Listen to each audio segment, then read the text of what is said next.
Ya, bisa saya masih bersama Bapak Edimon Ginting, ekonomis dari Asian Development Bank. Ya, Mas Edimon, tadi kalau kita lihat, tadi kita bicara tentang apa sih yang menjadi masalah kita saat ini ya. Terus juga banyak masukan-masukan. Nah, ini sekarang nih kan kita masih butuh waktu kira-kira 6-7 bulan lagi di bulan April ya. Kita sudah tahu siapa dua calon presiden kita ya. Nah, gimana menurut Anda kalau Pak Jokowi menang lagi 2 periode berarti?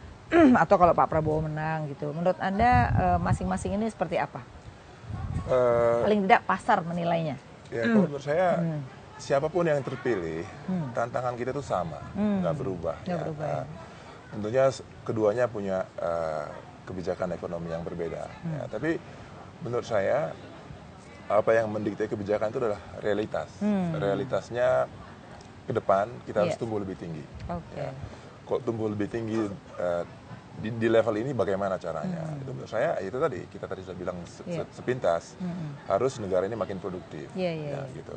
Karena dengan makin produktif, tentunya kita bisa makin banyak ekspornya, makin banyak yang bekerja di sektor-sektor yang income-nya lebih besar, dan biasanya produktivitas itu juga mengurangi kesenjangan. Jadi itu kata kunci untuk negara yang levelnya sudah seperti kita ini. Gitu. Nah, ini yang tugas yang menurut saya belum selesai. Tentunya infrastruktur sudah dibangun dan lain-lain. Itu hasilnya akan ke depan. Gitu. Betul. Itu sekarang infrastruktur kita ini baru tahap pembangunan. Jadi dampaknya itu baru pada tahap spending gitu. Belum ke efisiensi. Tapi saya akan bertanya di dua hal. Kalau dari sisi investor, ini kan investor seringkali sangat menentukan harga saham bisa jatuh, harga saham bisa naik gitu ya, hanya gara-gara calon presiden gitu. Tapi kalau Anda lihat dari investor sendiri dengan pasar dengan dua ini gimana? Gini, dia melihatnya kalau yang Prabowo seperti apa, kalau Jokowi seperti apa? Ini kita kan sudah bicara tadi sepintas ya Mbak Afi ya. Ini dunia ini sudah terbuka, globalisasi. Kita harus mau tidak mau harus mengikuti itu. Ya, kalau tidak pasar akan. Jadi tidak bisa kita menutup diri lagi gitu ya ibaratnya. Ya, jadi itulah jalan untuk pertumbuhan yang lebih baik. Ya kan? Banyak negara-negara di Amerika Selatan yang idealis ya seperti Venezuela balik ke masa lalu gitu. Apa hasilnya? Jadi Anda mengatakan siapapun presidennya kita harus lihat ke depan, jangan kembali ke masa lalu ya. Karena kan masa lalu adalah pada zamannya ya kan. Sekarang zamannya udah berubah gitu kan. Sudah berubah. Itu lihat tantangan kita ke depan. Tantangan kita ke depan untuk menaikkan pertumbuhan ekonomi itu adalah produktivitas. Fokus ke manusia yang lebih baik. Karena dengan tantangan teknologi yang begitu besar, skill dan manusia itu menjadi motor pertumbuhan. Nah ini ada menarik data menunjukkan ya sektor informal kita kan mulai meningkat ya. Tapi kalau dilihat sebenarnya dikotomi ini kan menjadi nggak penting lagi karena kalau melihat ke depan adalah justru dengan adanya era teknologi orang menjadi informal tapi pendapatannya lebih tinggi. Ini gimana nih mengatasi ini? Itu formal dan formal itu bisa jadi blur dengan teknologi. Ya. Banyak misalnya sekarang ini masalah kita misalnya contohnya saja. Banyak tenaga kerja kita yang wanita, skilled, tapi dia nggak bekerja gara-gara pada saat yang sama dia juga pengen mengasuh anak dan lain-lain ya. Tapi dengan bekerja di rumah dia bisa workplace yang seperti ini sekarang gitu ya, bekerja dari rumah sudah biasa. Dan penghasilannya bisa di atas UMR ya. Iya, bisa lebih bagus gitu. Apakah dia sektor informal? Jelas gitu ya. Nah, tapi formal dan formal itu sebetulnya lebih penting definisi dari cara registrasinya gitu ya. Kalau kita katakanlah walaupun informal selama kita itu terregistrasi ke pemerintah sebagai pembayar income, membayar pajak itu nggak masalah gitu. Karena begini, ada juga penelitian kalau kita tadi ingin tumbuh lebih tinggi, ada juga komponen pemerintahnya. Pemerintah juga harus efisien, harus punya sesuatu menciptakan public goods ya. Jadi ada studi dari IMF yang mengatakan negara yang pajaknya tidak melebihi 15% itu susah juga dia menciptakan pendidikan yang bagus, menciptakan infrastruktur yang bagus. Itu akan menjadi penghalang pertumbuhan juga gitu. Jadi formal informal itu semestinya juga nggak masalah selama itu tidak menciptakan orang tidak bayar pajak. Iya, Itu aja nah, sebetulnya. selama ini kan memang kita problemnya adalah kalau informal itu adalah yang nggak bayar pajak gitu ya, terus kemudian tidak punya izin. Nah, mungkin ini kita harus bicara tentang perubahan indikator kali ya. Jadi jangan menganggap bahwa informal naik tuh ekonomi memburuk. Nah, ini bagaimana cara supaya kita juga mulai memikirkan kembali definisi-definisi atau indikator ekonomi kita supaya tidak seperti masa lalu. Gimana nih? Setuju banget. Setuju ya. Jadi itu bukan masalah mereka punya siup dan tidak gitu. Ya. Betul. Apakah mereka ini taxpayer yang baik? Itu saja sebetulnya. Jadi artinya bahwa sekarang perlu ada ekstensifikasi yang lebih baik ya. Jadi sektor informal itu jangan dianggap orang yang nggak mampu bayar pajak, tapi sebenarnya penghasilan udah tinggi, jadi harus menjadi sumber pajak. Dan yakin nggak kalau kita bisa 15% sebenarnya dengan negara seperti kita ini? Saya yakin, tapi dengan usaha yang betul-betul usaha dan leadership yang betul-betul konsisten ya. Tapi harus kita ingat, karena kita memang basicnya udah selama ini dari bawah gitu ya, kita harus selama ini kita harus ke depan menurut saya menunjukkan hasil dulu. Pemerintah dengan uang ini bayar infrastruktur ini gitu. Pemerintah dengan uang ini memperbaiki pendidikan ini. Jadi masyarakat sudah melihat bahwa mereka bayar ini, jadi mereka kemudian berikutnya semakin bersedia untuk bayar pajak. Itu barangkali. Nah, ini banyak pertanyaan juga begini. Ini kan tadi udah ngomongin macam-macam tantangan ya gitu. Kemarin nih saya dengar banyak WA lah gitu ya gimana. Ini soal cawapres nih, kembali ke cawapres nih karena kita mau bicara prospek setelah ini ya. Orang udah nggak ngomongin soal presidennya, tapi cawapresnya. Yang satu backgroundnya pengusaha, satu adalah ulama gitu. Nah, ini juga orang melihat kesinambungan dari ekonomi kita. Apakah pengaruh cawapres itu sejauh mana terhadap ekonomi? Fungsi pemerintah yang paling penting salah satunya adalah stabilitas. Ya, itu barangkali. Ya, tim bisnis itu akan melihat stabilitas itu menjadi sesuatu yang penting. Harga mati ya.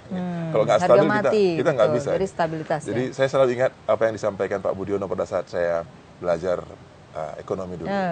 Oh, makroekonomi itu ibarat sepeda katanya. Kalau goyang-goyang, sepeda nggak bisa lari cepat. Iya, betul. Nggak stabil tadi. Selama itu kita melihatnya ke sana, barangkali ini. Jadinya buat Anda sebenarnya nggak melihat ini si pengusaha gimana, ulama gimana, tapi bahwa dua-duanya ini potensi yang penting bikin stabil gitu ya. Jadi kalau yang ulama ya paling nggak bisa menggerakkan umat gitu ya, paling nggak untuk bersama-sama memajukan ekonomi gitu. Supaya kita bersama-sama memikirkan hal yang penting. Betul, jangan yang nggak penting-penting diurus gitu ya. Kalau kita selalu gini, kalau kita lihat banyak negara di Asia ini ya, kalau selalu kita membuat narasi politik di depan, pertumbuhan kita terganggu. Mestinya narasi ekonomi, narasi pembangunan manusia yang di depan. Setelah politik sudah stabil. Politik itu pesta demokrasi, kemudian kita harus stabil. Nah, jangan politik terus-terus. Gitu. Setelah politik kita maju ke manusia. Siapapun yang terpilih udah gitu ekonomi, ya. Begitu ya. Begitu barangkali siklusnya. Nah, gini, ada yang juga hal-hal yang menarik tuh gini. Seringkali ketika kita bicara stabilitas itu ternyata fungsinya atau masalahnya adalah kesenjangan. Nah, biasanya kesenjangan inilah yang menimbulkan ketidakstabilan. Nah, bagaimana sih kalau kita bicara supaya mengamankan, paling nggak di Indonesia ini ada 100 juta orang miskin dan hampir miskin yang perlu untuk menjaga stabilitas kan gitu. Nah, ini gimana supaya pemerintah nanti bisa mendengarkan ini distabilkan tuh dengan cara mengamankan orang yang 100 juta ini. Lagi-lagi kita perlu safety net yang kuat. Safety net itu ya kuncinya ya. Tapi harus diingat, safety net yang paling safe dari semua safety net yang ada adalah pekerjaan. Pekerjaan, oke. Kan, gitu ya. Jadi kesempatan kerja. Kesempatan kerja yang harus kita. Lagi-lagi bagaimana menciptakan kesempatan kerja, pertumbuhan yang lebih baik, gitu kan. Dalam konteks negara kita yang sudah menghadapi tantangan yang lebih besar, urbanisasi dan lain-lain gitu. Nah, karena itu safety net yang kedua adalah pendidikan, gitu. Pendidikan yang baik. Ya, kalau mereka punya skill, ekonominya kadang-kadang berubah, mereka bisa gampang menyesuaikan diri. Ya. Apalagi kalau nanti sudah teknologi makin besar, gitu.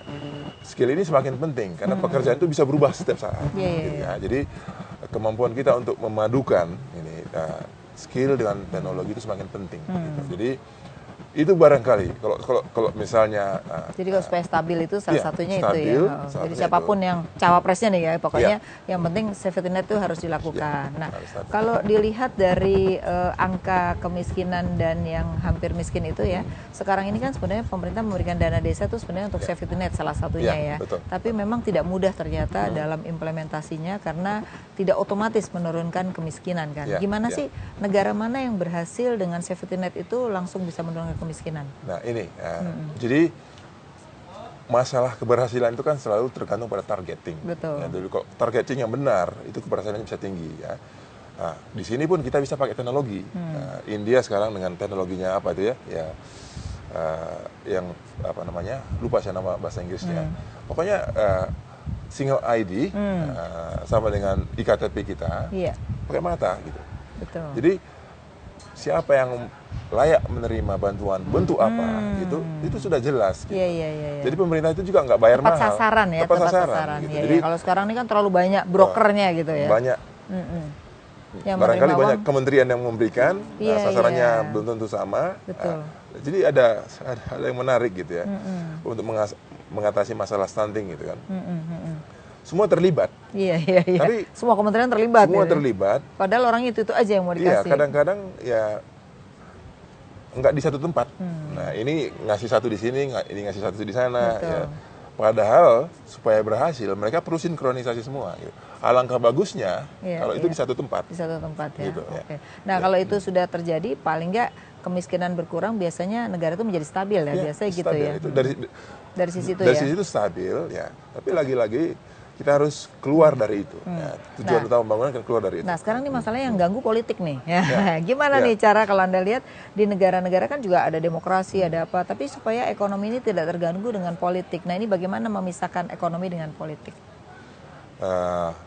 Begini, ini saya bukan politisi ya, jadi saya sebagai ekonom ya.